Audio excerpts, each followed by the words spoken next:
गया। अब जरा देखो, समझो, हमने बताया कि इलेक्ट्रिक करंट सेटअप होती है कंडक्टर में किसकी वजह से? इलेक्ट्रिक फील्ड की वजह से। इलेक्ट्रिक फील्ड क्या करता है? जो फ्री चार्ज पार्टिकल है उनको एक वेलोसिटी प्रोवाइड करता है, उनके ऊपर एक एक्सीलरेशन अप्लाई करता है। ठीक है, अगर पॉजिटिव चार्ज है तो फील्ड के लंग में एक्सीलरेशन लगेगा, नेगेटिव चार्ज है तो फील्ड के अपोजिट लगेगा। और इस एक्सीलरेशन का मतलब क्या है कि दे एक्वायर सम वेलोसिटी, दे एक्वायर सम वेलोसिटी। और ये वेलोसिटी थर्मल वेलोसिटी की क्या होगी? एडिशनल होगी।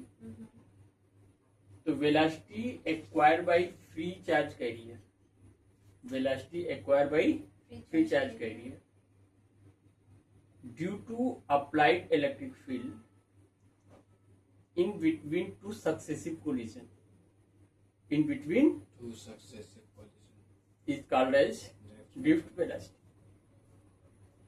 two successive collision मतलब जैसे इलेक्ट्रॉन कंडक्टर मूव करेगा तो ऐसा तो नहीं कि इलेक्ट्रॉन एकदम उस कंडक्टर में इलेक्ट्रॉन अकेले है, ढेर सारे एटम भी तो है। इलेक्ट्रॉन क्या करेगा? किसी एटम से कोलाइड करेगा। अब ये इलेक्ट्रॉन यहाँ आया, यहाँ कोलाइड किया, ठीक है, और कोलाइड करेगा तो फिर किसी तरफ जाएगा रैंडमली, मान लो इधर आ गया, इस तरफ आ गया। तो यहां से यहां आने का जो टाइम है, this is what, this is, यहां से यहां आने में कुछ टाइम लगेगा, this is the time interval between two successive collision. ठीक है, अब जरा देखो, ये जो ड्रिफ्ट वेलोसिटी है इसकी जो वैल्यू मेजर्ड होती है वो आता है 10⁻⁻⁴ मीटर पर सेकंड। एक रफ कहने का सेंस कि बहुत ही कम है। और इसके साथ साथ जो थर्मल है VTH वो क्या भाई? 10⁵ मीटर पर सेकंड। ऊपर वाला क्या था?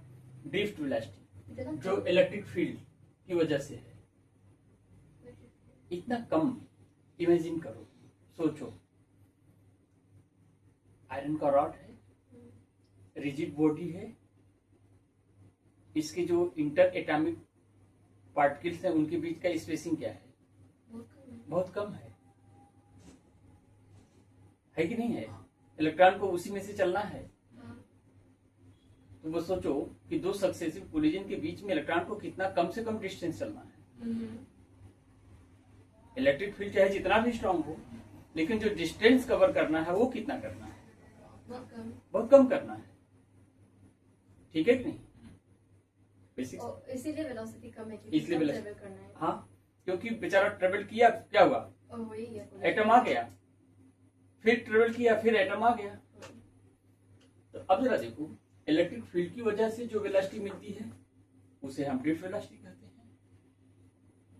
लेकिन इसकी प्रॉब्लम क्या है कि दो सक्सेसिव कोलिजन के बाद जब ये फिर आगे चलेगा तो अब यहां से जब मोशन स्टार्ट करेगा, देखो यहां आया तब थर्मल भी था और ड्रिफ्ट भी था।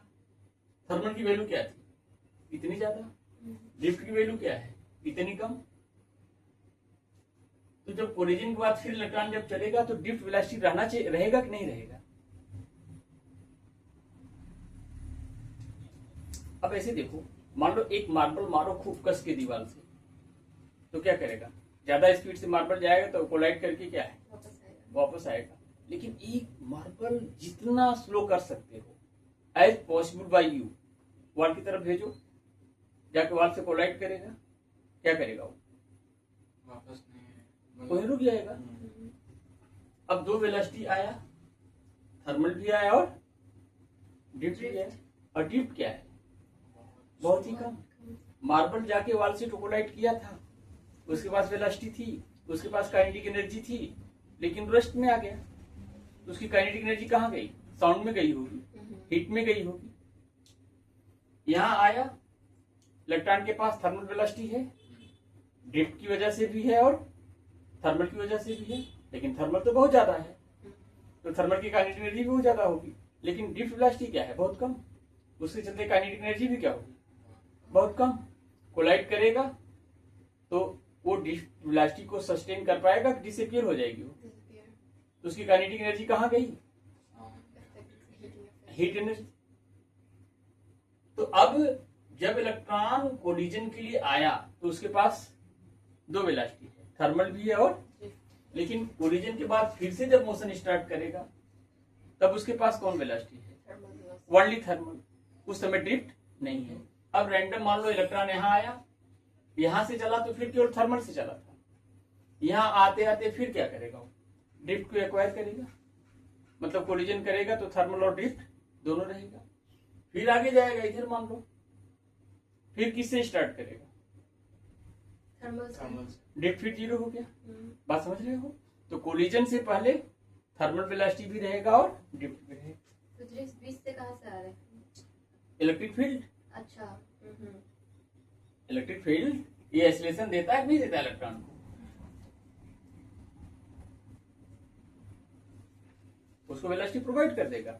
इसलिए हमने कहा velocity acquired by free charge carrier between due to electric field in between two successive collision is called as what? Drift velocity. No, drift velocity. Oh, sorry. हाँ जी. हम क्या अब ये जो थर्मल वेलोसिटी है उसमें मोशन क्या होता है? रैंडम होता है, मतलब no net transfer of charge. अब उसको और देखो जरा, देखो हमने बताया था जब पीछे, आपने याद होगा तो, कि मान लो एक क्रॉस सेक्शन है, एक कंडक्टर है, अभी यहां पर कोई पोटेंशियल डिफरेंस नहीं अप्लाई किया, कोई इलेक्ट्रिक फील्ड नहीं अप्लाई किया, कोई सेल नहीं जोड़ा। तो हमने बताया कि एक सेकेंड में अगर 10 इलेक्ट्रॉन इधर गया तो उतने ही टाइम में 10 इलेक्ट्रॉन क्या है? इधर गया। और सबकी थर्मल वेलोसिटी अप्रॉक्सीमेटली क्या होगी? सेम होगी। तो ऐसी कंडीशन में एवरेज वेलोसिटी क्या होगी? जीरो होगी। यानी if we take average of thermal velocity of all the electron, that will comes out what? Zero. Zero. What I said? Average of thermal velocity of all the electron is what? Zero. अब इसको ऐसे देखें, मान लो first electron का thermal velocity क्या है? V1, second का क्या है? V2, थर्ड का क्या है? V3, ऐसे क्या है भाई? Vn। अब हमें इसका एवरेज निकालना है तो क्या करोगे? सबको Sum. प्लस करोगे और कितने से डिवाइड करोगे? N. n से। और इसका सम क्या आएगा? Zero. इसको तो ऐसे भी लिख सकते हो, 1/n vi, this is equal to what? 0, और i is equal to what? 1 to n। ठीक है, हमने कहा अगेन आई एम सेइंग कि average of thermal velocity of all the electron is what? 0। Zero. और एक बात बताते हैं, average of thermal velocity of a electron also what? 0। ये कैसे होगा? देख लो जरा। मान लो एक कंडक्टर है तुम्हारे पास, इलेक्ट्रॉन यहाँ एक कोलिजन किया, इधर आया, यहाँ कोलिजन किया, फिर इधर आया, यहाँ कोलिजन किया, फिर इधर आया, यहाँ कोलिजन किया, और फिर क्या है? यहाँ पहुंच गया, है कि नहीं है? अब यहां जब पहुंच गया तो अब तुम बताओ, total displacement is what? Zero. Average velocity of individual electron is what? Zero. अब एवरेज वेलोसिटी, ड्रिफ्ट वेलोसिटी 0 कैसे? बहुत कम होती है। Mhm. इसको भी विजुलाइज कर लो कैसे होती है, ठीक है?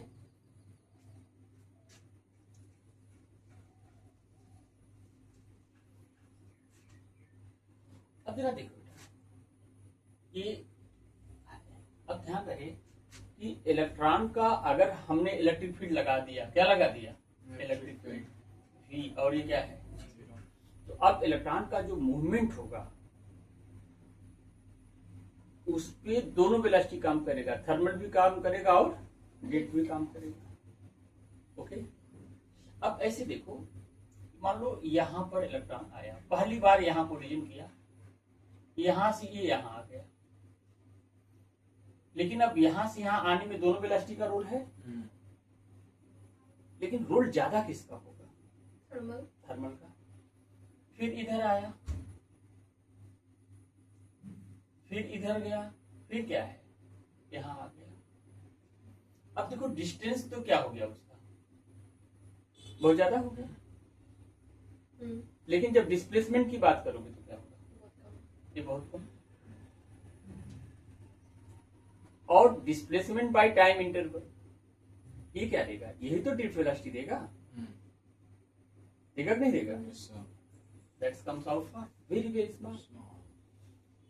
दूसरे ढंग से देखो कि velocity acquired by electric field in between two successive collision, this is what? Drift velocity. और दो एटम के बीच का स्पेसिंग क्या है? बहुत ही कम है। इसलिए दो सक्सेसिव कोलिजन में जो डिस्टेंस ट्रेवल होगा वो क्या होगा? बहुत ही कम होगा। टाइम इंटरवल क्या है? बहुत ही कम होगा। एक्सेलरेशन चाहे जितना भी हो, लेकिन टाइम इंटरवल ही टेंड्स टू व्हाट? जीरो। तो वेलोसिटी कितना ज्यादा देगा? बहुत कम से कम देगा। ठीक है। तो अगर मैं पूछूं which velocity of free electron is responsible for setup of electric current in conductor? Thermal और ड्रिफ्ट? थर्मल। Both. थर्मल में तो नेट ट्रांसफर ऑफ चार्ज क्या होता है? Zero. जीरो होता है। थर्मल में होता है कि 10 इलेक्ट्रॉन अगर लेफ्ट टू राइट गया तो 10 इलेक्ट्रॉन राइट टू लेफ्ट चला गया। वहां नेट ट्रांसफर ऑफ चार्ज क्या है? जीरो। जो नेट ट्रांसफर ऑफ चार्ज, जब इलेक्ट्रॉन का फ्लो क्या हो, एक ही डायरेक्शन में हो, वो किसकी वजह से होता है? ड्रिफ्ट। Drift. जो इलेक्ट्रिक फील्ड की वजह से मिला है। हाँ हाँ। तो ड्रिफ्ट वेलोसिटी बेशक बहुत कम है, लेकिन इलेक्ट्रिक करंट के सेटअप में इसी का रोल है। It contribute to set what? Electric आपने करंट। फादर ने पहले बोला था कि जब उसका कनेक्ट करेगा, मतलब जाएगा, ट्रैवल करेगा, तो थर्मल वेलोसिटी का ज़्यादा कंट्रीब्यूशन होता है। हाँ, तो आप करंट में बोल रहे कि ड्रिफ्ट का ज़्यादा हो रहा है। देखो थर्मल में रैंडम मोशन है तो नेट ट्रांसफर को क्या कर देता है? नेट ट्रांसफर ऑफ चार्ज क्या कर देता है? जीरो। तो करंट कैसे बनेगी? ड्रिफ्ट में नेट करंट का जीरो नहीं होते। ड्रिफ्ट में चार्ज, ड्रिफ्ट की वजह से सारे चार्ज एक ही डायरेक्शन में चलना शुरू करते हैं। अच्छा। और जब एक ही डायरेक्शन में सब चलना शुरू करेंगे, अब ऐसा थोड़े कि आपको दिखेगा, एक टेंडेंसी डेवलप होती है और उसके चलते क्या होता है, हर क्रॉस सेक्शन से एक डेफिनेट अमाउंट ऑफ चार्ज का क्या है? फ्लो होता है इन पर्टिकुलर डायरेक्शन। तो कंट्रीब्यूट ज़्यादा ड्रिफ्ट करता है। ज्यादा नहीं, ड्रिफ्ट ही कंट्रीब्यूट करता है। Thermal thermal zero. जीरो, अच्छा। क्योंकि उसमें नेट ट्रांसफर ऑफ चार्ज क्या है? जीरो है। ठीक है। चलिए अब नया अभी तो बेसिक कंसेप्ट है इसका।